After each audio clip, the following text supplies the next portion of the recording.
3 argumentos que convencem qualquer um que tenha 2 neurônios que os ETFs são sim o melhor veículo de investimentos.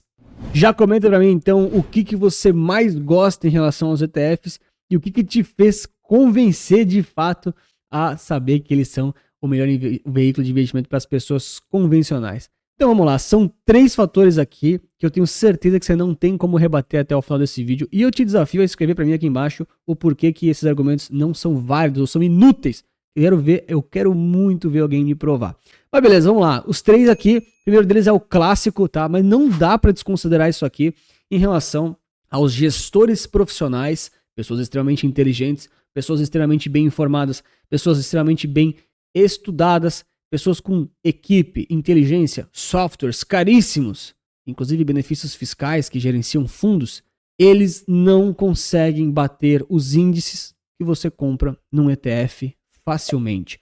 Essa aqui dói demais quando a gente entende de verdade o significado disso. Estou trazendo aqui brevemente os dados, aqui assim fica melhor, né? Esse aqui é o estudo da Spiva, eu mostro bastante isso aqui no canal, eu sei que isso aqui é meio papo de vendedor, mas isso aqui, na realidade, é uma baita reflexão para o investidor. Cara, isso aqui é um tapão na cara para qualquer investidor que se acha melhor que o mercado. E o mercado não é o índice, o mercado são os gestores de fundos e o mercado são aí as grandes tesourarias de bancos. Então vamos lá, para você aí que se acha tão bom quanto o Barsi ou quanto o Warren Buffett. É uma honra tê-los aqui no meu canal. Então vamos lá, aqui nos Estados Unidos, olha que interessante, últimos 15 anos, apenas 10% dos fundos ganharam do S&P 500, que é o índice amplo do mercado em relação a stock picking, que é a maioria dos clientes aí que buscam ETFs, acabam buscando para renda variável, e os ETFs também são muito bons para renda fixa. Vamos olhar então aqui um pouquinho outros dados, vou pegar aqui os países principais, tá? Eles trazem aqui um monte de países, vamos pegar aqui os principais. Europa também é um mercado super desenvolvido, super eficiente. Eles trazem aqui dados de 10 anos, então apenas 8% dos fundos ganharam do Europe 350, basicamente aqui as 350 empresas mais focadas aqui da Europa. Aí vem aquela questão, né, cara, muita gente já fala assim, Anthony, tu tá viajando porque eu estou batendo o Ibovespa nos últimos 5 anos. Só que, cara, quando você bate o Ibovespa nos últimos 5 anos, o que acontece? Você tá pegando o fundo do poço lá da pandemia 2020. Então, qualquer coisa que você comprasse no fundo do poço, por ter um beta maior do que o índice, qualquer ação basicamente tem um beta maior que o índice. A grande maioria das ações tem. Essas aí que você comprou, que você viu no YouTube, aquele pessoal que faz vídeo do YouTube de ações, sabe? Aquele que, pra você achar que tá aprendendo alguma coisa. Esses mesmo que você pensou aí. Então, o que acontece? Se você compra qualquer uma dessas ações famosas, elas têm um beta maior do que o índice. Então, quando tudo sobe, o Ibovespa subiu 89%, 90%, em um ano depois do fundo do poço. Essas ações elas sobem o dobro, o triplo. E aí muitas vezes você comprou num bom momento, perfeito, mas você teve sorte. Porque depois daquele momento, se você não pegou o fundo cravadão, você não necessariamente teve resultados melhores que o índice. Você começa a ficar mais exposto à vida real e não tanto à sorte. Então eu entendo e que é legal comprar tudo no fundo do poço, quando você consegue acertar o fundo do poço. Excelente, você tem um beta maior, mas no longo prazo, olha só aqui, pegando um período de 10, 15, 20 anos, é muito difícil, porque não acontece isso toda hora, entendeu? Às vezes vão acontecer aí 5 ou 10 anos de mercado de lado, sem ter esse fundo do poço. E aí, já que você está comprando as ações com um beta maior, você tem uma volatilidade maior, que geralmente, no caso, os próprios gestores de fundo nos mostram isso, geralmente faz com que a sua rentabilidade seja pior do que o índice, tá? Então aqui tem a Europa, vou pegar aqui o Japão também, que eu gosto de analisar. Aqui eles têm um resultado um pouquinho melhor já em 15 anos, basicamente 22% dos fundos conseguiram bater o índice do Japão. E o Brasil aqui ainda, só para nossa referência, a gente tem aqui apenas os últimos 10 anos, mais ou menos 20% também conseguiu bater o índice, tá? Aqui eu acho que vale muito o princípio de Pareto, por mais que a Europa e os Estados Unidos ali estão com resultados horrorosos, horríveis, que a gente fala, para dar uma escrachada aqui. Na prática, eu sempre gosto de trabalhar o princípio de Pareto, é 80-20, tá certo? Então, se você não tem aí 80% do recurso, da inteligência, do tempo, da equipe, da formação acadêmica, da metodologia de gestão de fundos, portfólio, carteira, a metodologia para você validar se as escolhas que você está fazendo no médio e longo prazo, elas são estratégicas e consistentes, ou se você só está dando uns chutões e tendo sorte, que acontece bastante, você não vai conseguir estar nos 20% melhores. Você vai estar aqui nesses 80% piores, tá certo? Mas se você tem tudo isso, no caso, os gestores de fundo têm e eles não conseguem às vezes bater o índice, mas você tem tudo isso, toda essa inteligência, esse recurso, essas informações. Cara, informação no mercado financeiro vale muito, tá? Vale muito. Vocês acham que o Barça, o Warren Buffett escolhem as melhores ações aonde? No status invest? É claro que não, cara. Eles têm muito mais informação que você aí da sua cadeira furada. Eles sabem muito mais coisas, eles conhecem muito mais gente. Não tô falando que eles fazem insider trading, não é isso. Tô falando que eles têm acesso a cursos melhores, só isso. Então, você tem que se comparar a eles de forma mais humilde. Então, por exemplo, eu acho que eu sou uma pessoa inteligente, mas eu não sou tão inteligente assim quanto eles, entendeu?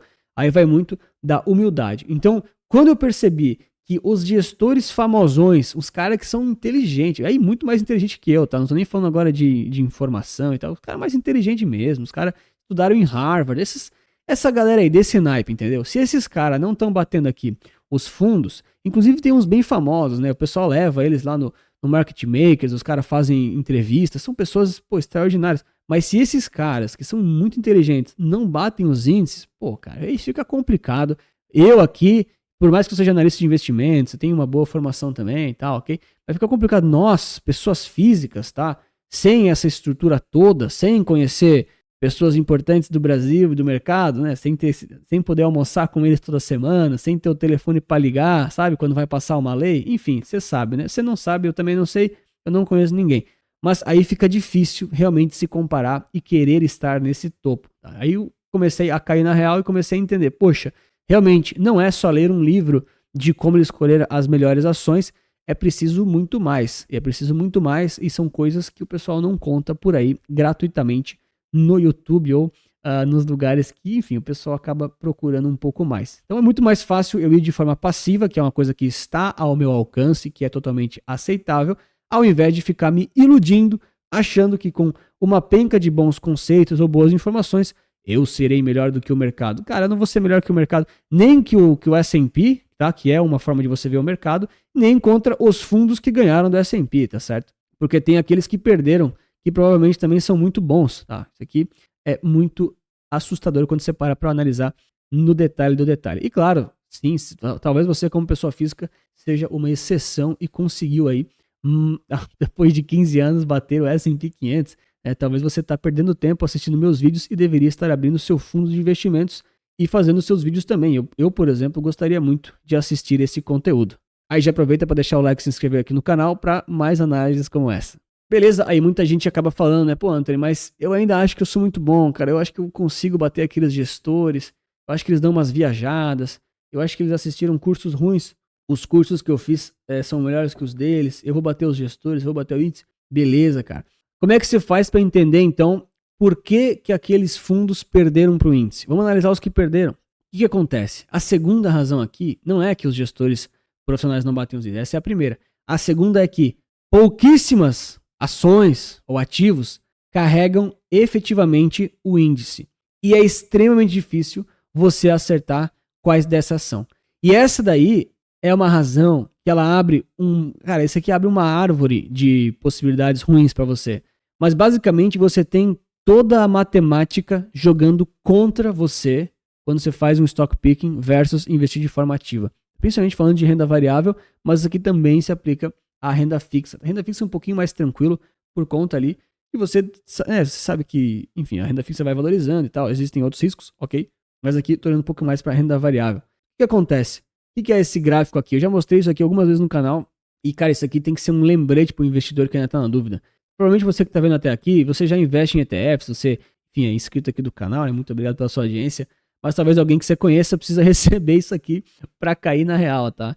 O que acontece? Vamos lá. O que esse gráfico aqui significa? Esse aqui é basicamente o retorno das ações aqui em 2024 do S&P 500. Esse aqui é um comportamento que se mostra vários anos aqui de forma repetida. E o que a gente tem aqui nesse eixo Y? A gente tem a contagem de ações, tá? Então aqui, ó, 180 ações, 120, 80 e assim por diante. O que a gente tem aqui no eixo X, que é esse lado aqui, é o percentual de excesso de retorno. É excesso ou diminuição, tá? Então se é positivo ou negativo. Então aqui a gente tem, olha só, é como se essa linha aqui, onde está o tracejadinho aqui, perdão, fosse o zero, tá? Fosse exatamente o S&P 500. De forma que, nesse lado aqui, a gente tem 28% em número das ações do S&P 500, notem, são 28% do S&P, rendeu mais do que o próprio S&P. As ações de dentro do S&P renderam mais do que ele. E desse outro lado aqui, que é basicamente 70%, vamos arredondar 70-30, vamos arredondar, ótimo. A gente tem aqui as ações de dentro do S&P 500 que perderam dele. Então o que a gente tem na prática? O somatório disso aqui tudo, desse bem bolado todo, gerou o retorno do S&P, que é essa, né, que é essa seta aqui, ok? Que deu ali um número positivo, que é o somatório de tudo aquilo, claro, cada ação com o seu peso, ok? Ok. Então o que acontece aqui na prática que me assustou muito quando... Esse aqui já foi numa etapa mais avançada, tá? Isso aqui é quando eu realmente comecei a estudar expectativa de retorno estatística. Cara, aí você tem que saber... Aí você tem que começar a calcular ganhos e perdas pelo impacto financeiro que isso causa para você, média de risco-retorno, média de ganho, média de perda. E aí, aqui foi quando eu fui muito mais para estatística do que só para o oba-oba de, enfim, conteúdos mais rasos, tá? Aí realmente eu fui fazer conta. Aí beleza, o que acontece? Quando você olha esse resultado todo aqui, você já percebe aqui duas coisas nítidas, tá? Nítidas. Isso aqui foi um tapão na cara para mim também, quando eu entendi que o mercado financeiro e a estatística é mais ou menos esse tipo de conceito. O que acontece? Você percebe que tem essas barras amarelas, laranjas. Vocês sabem que eu tenho um pequeno grau de daltonismo, tá? Então as cores às vezes eu falo meio erradas, mas não é por mal não, tá? Então beleza, você percebe que elas são muito maiores. Então naturalmente, olha só, aqui tem 150 ações, aqui tem 140 ações, ok. Se você pegar o mesmo percentual de retorno de excesso positivo e negativo em relação a essa performance melhor ou pior, você percebe que tem muito mais ações que perderam aqui esses percentuais do que ações aqui ó, que ganharam esses mesmos percentuais. Ou seja, você tem um risco-retorno negativo. Por quê? Porque você tem mais chance de perder esses percentuais do que você ganhar. Notem, aqui a gente tem 140 mais 160, vamos arredondar aqui umas 300 ações, tá bom? Aqui a gente tem 90 mais 30, 120 ações. Então você tem aqui, somente pegando aqui essas duas primeiras faixas, tá? Só para exemplificar aqui o meu conceito. Então você tem muito mais chance de perder, ou seja, do índice, do que ganhar. Notem, o que está aqui não quer dizer que fechou negativo o ano, tá? Não quer dizer que você fechou negativo. Quer dizer que se o S&P subiu 20%, essas ações aqui, ó, por exemplo, elas subiram apenas 18. Essa aqui, ó, 10. Essa aqui, ó, talvez ela subiu 5. Talvez essa daqui do final foi negativo. Enfim, mas o meu ponto aqui é, você tem muito mais ações que estão rendendo menos do que o índice do que mais. Ou seja, 70-30. Você tem 30% de chance de acertar aquelas que mais sobem, tá? Que sobe mais do índice para você bater o índice. Efetivamente você quer bater o índice, se você está assistindo até aqui. E aí que vem justamente esse combo estatístico. Então você tem maior probabilidade, né, 70% de escolher as erradas. E o pior, quando você escolhe as erradas, olha só, a sua tendência aqui ao longo desse excesso de retorno é perder mais do que quando você escolhe as certas. Então você tem aí a matemática toda contra você. É mais chance de você escolher as erradas. E quando você escolher as erradas, você perde mais do que quando escolher as certas. Por isso aqui que tem justamente aquela questão dos 4 a 6% que carregam o índice. Porque o índice, efetivamente, ó, ele vem aqui, ó, desse finalzinho da curva. Porque, ó, essa aqui, vamos lá, deixa eu fazer um risco assim, ó, risco vermelho. Essa daqui se anula com esse daqui se anula com esse aqui se anula com esses dois, e esse aqui também com esse aqui. Então, isso aqui foi se anulando até ficar no 0 a 0, ok? E aí, efetivamente, o índice subiu, vamos dizer assim, por causa desses caras aqui, do finalzinho da curva, os mais positivos. Foram eles que compensaram os ganhos, as perdas, a média, assim por diante, ali para o índice, enfim, subir um pouco mais do que a esperança matemática e estatística. Então aqui eu comecei a entender que é possível bater os índices escolhendo apenas as ações de dentro deles, inclusive escolhendo ações de fora do índice, tá? Isso também é totalmente possível, só estou exemplificando aqui com essa questão do próprio índice, tá? Ok. Porém, a matemática ela é contra em muitas e muitas situações. Muitas e muitas situações. Eu sou engenheiro por formação e eu demorei para aprender matemática e física de verdade mesmo. Eu demorei. Mas agora, quando você aprende isso, você começa a olhar com com mais seriedade para essas questões, né? Claro que muita gente não foi apresentado esses conceitos ainda, né? Faz parte, tudo bem. Mas aqui eu tô te mostrando por diversas razões que estatisticamente você tem muito menos probabilidade. Não é impossível? Não, claro que não. Mas é muito mais difícil. E na vida, como investidor, você tem que buscar aquilo que é um pouquinho mais aceitável. Porque se você buscar sempre aquilo que é extremamente improvável, cara, pode ser que você tenha o azar de nunca conseguir isso ao longo de muitos e muitos anos como investidor. Não estou falando sobre retorno certo de renda fixa e renda variável. Isso aí é outra coisa, isso é propensão ao risco. Estou falando aqui de bom senso como investidor. É muito mais fácil você comprar o celeiro todo, como o próprio John Bogle disse, do que tentar comprar apenas aqui o feno que tem uma agulha no palheiro. Né? Então você compra o palheiro todo, você compra todo o celeiro de uma vez, que é muito mais inteligente e muito mais benéfico estatisticamente falando para você.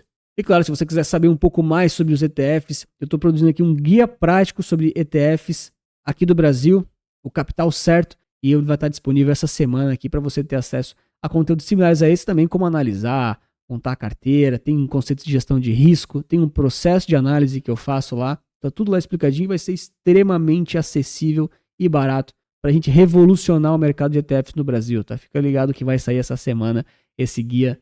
É um manual prático na realidade, acho que esse é o termo ideal. E se você não quer saber de cursos e mais aulas, você pode simplesmente acompanhar nossas análises avançadas direto lá na nossa plataforma de análises, e também tem as carteiras recomendadas tanto para quem busca crescimento de patrimônio quanto renda passiva. Se está interessado, tem um link aqui na descrição, é só clicar para saber mais. Bom, então o tempo foi passando, naturalmente eu percebi, né, que os gestores, que eram pessoas muito mais inteligentes do que eu, perdiam para os índices. Aí eu falei, mas, bom, não sei, né? Vai que eu fico inteligente depois de um tempo. Vamos ver, né? Tudo pode acontecer. Aí o tempo foi passando e aí eu descobri matematicamente o porquê que aqueles caras perdiam. Não é porque eles são burros, não é porque eles são ruins, mas é porque estatisticamente é difícil, tá? Eu não tô nem entrando no mérito do viés ser humano, da gente ter emoções, da gente querer acertar, do gestor do fundo também ser um ser humano, ele também pode errar, ele também pode ter viés e achismo. E o índice, efetivamente, ele é criterioso, ele é só um conjunto matemático de questões. Então eu fui percebendo como a matemática joga contra o nosso lado mais humano também, tá certo? E aí eu percebi então o seguinte, poxa, eu não vou conseguir bater o mercado que nem esses caras aqui conseguem, tá? Esses caras aqui são a exceção. Aqui, ó, esse daqui, ó, é o Warren Buffett. Esse aqui, ó, Ray Dalio.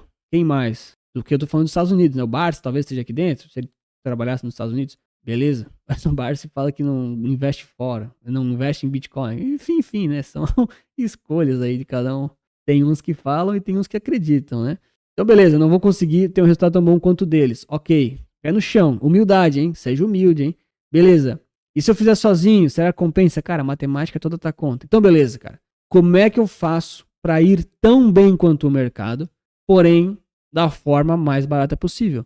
Então, eu preciso buscar duas formas aqui. Primeira delas, pagar o mínimo possível de imposto. O mínimo possível de imposto. Por quê? Porque, naturalmente, os impostos e as taxas, eles vão comendo a nossa rentabilidade no médio e longo prazo. Isso é nítido. A gente pode pegar aqui os exemplos desses caras que eu citei, o Warren Buffett, o Ray Dalio. Tem vários, né? Tem vários famosões lá dos Estados Unidos, mas esses caras ficaram ricos com taxa de administração e o governo ficou rico com seus impostos. Então, eu vou tentar evitar pagar isso toda vez que eu puder. Então, primeira grande vantagem aqui dos ETFs, eu comecei a cair na real e entendi, realmente, se os ETFs, eles têm os menores impostos, imposto de renda geralmente é o mínimo de todos, e eles têm vantagens aqui, por exemplo, que não tem come cotas, para quando é um fundo de renda fixa, convencional teria, ou então, se eles têm as menores taxas de administração, eu comecei a entender que eu consigo estar exposto a mercados muito eficientes, diversificados, inteligentes, para ir tão bem quanto a média dos gestores bons ali. Tem gestores que batem o índice, mas tem gestores que só vão ir bem, eu vou estar próximo deles, mas vou estar pagando aqui muito menos taxa de administração, muito menos imposto, vou estar muito mais líquido. Aí efetivamente tem várias vantagens e desvantagens que tem um vídeo recomendado sobre isso agora no final, tá? Se você ainda não viu, as vantagens e desvantagens dos ETFs. Mas assim, efetivamente, eu percebi que os ETFs realmente são a melhor solução, porque eu consigo estar exposto a tudo isso, pagando aqui os menores impostos. Eu coloquei aqui o Come Cotas, que acaba comendo aqui, ó, 30% dessa rentabilidade em 30 anos, por exemplo, para renda fixa, ou então você paga aqui as menores taxas de administração possíveis para estar exposto aí a esses mercados mais eficientes e investimentos relativamente muito bons e muito interessantes. Eu sempre falo Isso vale até para quem é cliente, tá? O pessoal às vezes manda mensagem, manda WhatsApp e tal. Pô, Anthony, quero saber mais das carteiras, quero saber mais da plataforma. Eu sempre atendo. Pô, pessoal, manda WhatsApp à vontade aí, tá tudo certo. E aí eu explico, né? Pô, funciona dessa forma. Às vezes a pessoa não sabe muito bem o que é ETF, eu explico. Agora eu vou mandar esse vídeo, ok? Mas algumas pessoas falam, tá aí, quanto é que tá rendendo? Quanto é que eu vou tirar depois de um ano? E aí eu explico, olha, se você quer essa rentabilidade previsível, você precisa buscar renda fixa, né? Não é aqui. E se a pessoa muitas vezes ela tá com uma expectativa do tipo, tá, beleza, mas dá pra tirar 100% até ano que vem? Tipo, eu boto 10 mil, tiro 20 mil. E aí, de novo, né? Não existe previsão de retorno, tá? Eu não faço isso, inclusive é crime, né? Mas beleza. No meu caso, enfim, se é uma renda fixa, aí não é, tá tudo bem. Mas eu sempre falo, tá? Se você tá investindo em ETFs, pessoal, todo mundo quer ganhar dinheiro. Todo mundo quer ganhar dinheiro, todo mundo quer que a rentabilidade suba, todo mundo quer corrigir a inflação, todo mundo quer segurança também. Mas não espere os retornos de 1000% que você viu nos anúncios do Instagram, do YouTube.